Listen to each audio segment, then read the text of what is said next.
big news today, and this has been rumored for a long time. The Rey movie is rumored to be on hold. There are many websites that have this story. I'll go to one of them and we will discuss it. But this was touted by Lucasfilm, the return of Daisy Ridley as Rey Skywalker. She's a Palpatine, and we all know it. She's back in the beige. She has her yellow lightsaber. She renamed herself. Let's not dead name her. I didn't think this would happen from the beginning, and this is from Cosmic Book News, just repeating a lot of what we heard. The new Jedi Order movie starring Daisy Ridley as Rey reportedly needs some more work and is now on hold. It is not expected to start filming until 2025. I suspect it may not roll before cameras at all. The Disney Star Wars Hotel was a failure. They built the entire new Star Wars land. I call it Star Wars Land. It's Galaxy's Edge at Disneyland and Disney World. Rey walks around the park. Nobody seems to care, but there are lines to see Chewbacca, Darth Vader.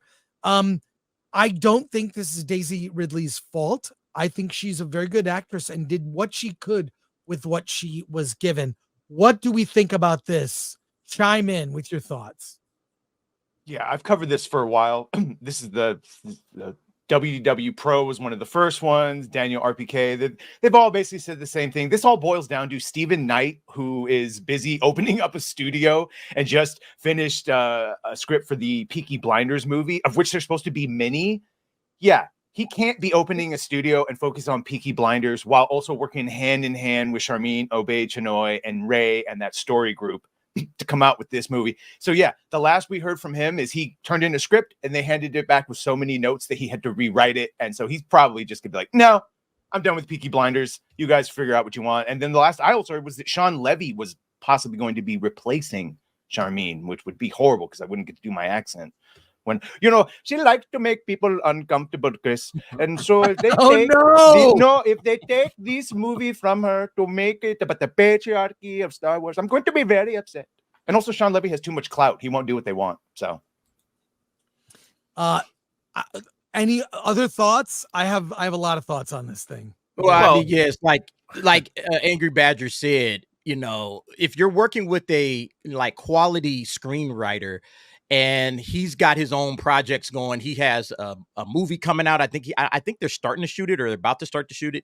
And he's also got his studio coming up, and they've already gone through 4 revisions of his original screenplay, and they're still sending back notes. At some point in time, it's like, look, I'm out. Okay, I got other things that I'm trying to accomplish here. If it's not working, it's not working. That's fine. This is going to be like the third writer that they've gone through. If he doesn't finish this script and get it going, he's going to be the third writer. They've already gone through, I think, Damon Lindelof, and then another guy, Justin Britt Cretton or something. I can't remember his exact name, but yeah, this is going to be the third writer. This feels like Blade all over again, where they're going to have multiple writers, multiple directors are going to be stepping in, stepping out.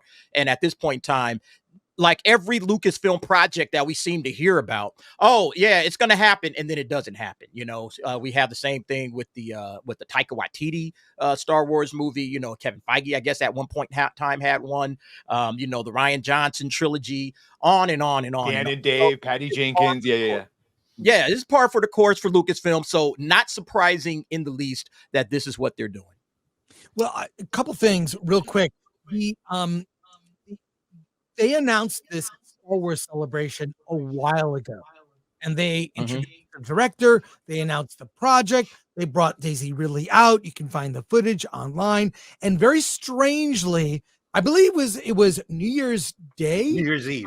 New Year's Eve on CNN. The director, Charmin Obey-Chinoy, somehow, I believe, he went rogue. I believe the project was in jeopardy. I believe she took it upon herself with her connections at CNN to say, I need to go on TV. I want to talk about something. And she went by herself to promote a movie that they had no standing. I believe she was trying to save the project. It was already in trouble. So on New Year's Eve, she was, for some reason, on CNN promoting a movie that doesn't even have a script. So that was a huge red flag to me. Like, oh, this project is in trouble. It's not happening. This is BS. When Disney and or Lucasfilm promote anything, it's coordinated. It's planned. So I think this is DOA. I called it way back then. So this on hold, it's just one step toward finally announcing cancellation. Well, here's the interesting thing. So we've talked about, you've reported on Kevin Feige and how he kind of cleaned house from all activism. Second, we had the IGN article about Pete Docter basically saying, no, we're going to make movies that appeal to a broad audience, and became for potential LGBT themes in Inside Out 2. I was just having a discussion with someone about Jennifer Lee this morning. She's the one who brought in a lot of activism to Disney Animation, and now she's gone.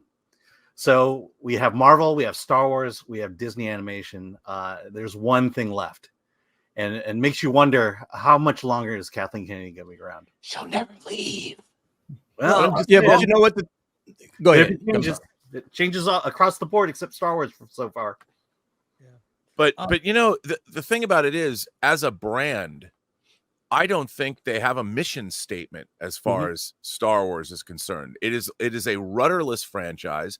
You have Skeleton Crew coming out, the John Watts series that's starring Jude Law, which looks relatively interesting. Doesn't look very Star Wars. It looks more like E.T. in space, or Explorers meets E.T. or whatever. It's like the summer of 82 and 84 fused together. But the real question is, coming off of something like Rise of Skywalker, which arguably, in my mind, Rise of Skywalker and Star Trek Into Darkness are the two worst big budget science fiction films ever made. And coming off of Rise of Skywalker, where you are supposed to then follow that just horrible mess of a film that killed an entire franchise after that film is so awful that I can't even, I own it, and I've never watched it.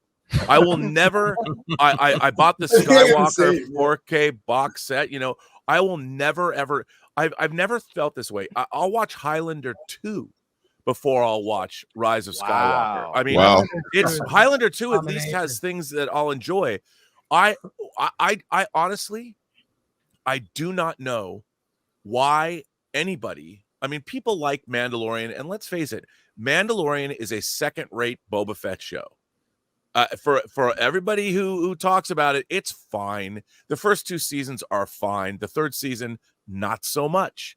But and then followed up with Book of Boba Fett, which again is a crime against mankind. And it's you have to. And then we have the Acolyte, and Obi-Wan. Obi-Wan existed only to have another lightsaber duel between Vader and Obi-Wan, and it shouldn't have. But that's the only reason it exists. And you look at this Star Wars as a franchise. What is it now? You've got all these filmmakers doing, what is the Acolyte? The Acolyte could have answered a question that has been asked. I've been asking it since Empire Strikes Back. What do the Sith want? What do they want? Answer that question. That could be a whole trilogy of films delving into, I mean, that there's the rule of two, but at the end of the day, running the galaxy is a pain in the ass. What do you want to fix everyone's plumbing? I mean, you create the empire underneath Sith Lords. What is it you hope to achieve? And if you want power, well, you have it. Palpatine has power. But what are you going to do with that power once you've ascended to the throne? They've never told us that. It's a fairy tale look at evil. It just is. And the Acolyte, comics for you. But the Acolyte could have been a very interesting examination of what the Sith could want and make it interesting. That we understand Star Wars is about good and evil, but sometimes the Sith could be very useful. Maybe there's a universe in which the Sith need to be here to counter the Jedi. The Acolyte was kind of going in that direction a little bit, but the wrong creators. And I think this Rey movie, people suddenly probably ask themselves, what is this about? Starting a new Jedi Order? Well, what does that mean? You don't know where the problem is. Where's that going to go? If you don't have a universe people are into, if you don't have a universe that needs the Jedi, you just deconstructed the Jedi with the Acolyte. Why would we care about a new Jedi Order? Well, see, the problem, Rob, is you have Hollywood who can't think any deeper than identity politics and, what skin color somebody is, or, hey, we need female, representation. We need to have female heroes. That's about as deep as this Rey movie. Well, and the problem with that is that's not a story. That's not a story. That's the problem. It doesn't matter what color somebody is or what gender they are or what their sexuality or religious preferences are. That isn't a story. And if that's you don't as deep have as Lucasfilm is willing to go. That's as deep as Lucasfilm has when it comes to storytelling over there at that studio right now. They can't get any deeper than that. They can't talk about the stuff you're talking about because the only thing that Kathleen Kennedy wants to do is make sure that there is plenty of female representation. We have to have the story group so many women. We have to have 6 out of 8 of the executives are women, blah, blah, blah, blah, blah. Like, that's what Kathleen's agenda is. And because the agenda is there, it's getting in the way of actual storytelling within this franchise. And also, they're trying to service audiences that are in the minority that actually watch their shows. Yep. I mean, I'm not saying that women don't love Star Wars. Of course they do. But men like Star Wars more. Rob, the answer to all your questions, by the way, about what the Sith wants was in all the books and comics that Kathy got rid of as soon as she had the chance. I know. And I was going to say, Empire, real quickly, the Sith wanted their empire back. The Republic wiped them out, and some might say they went above and beyond, like they purposely went and wiped them out. And so they want their empire back, and it took them 1,000 years to get it.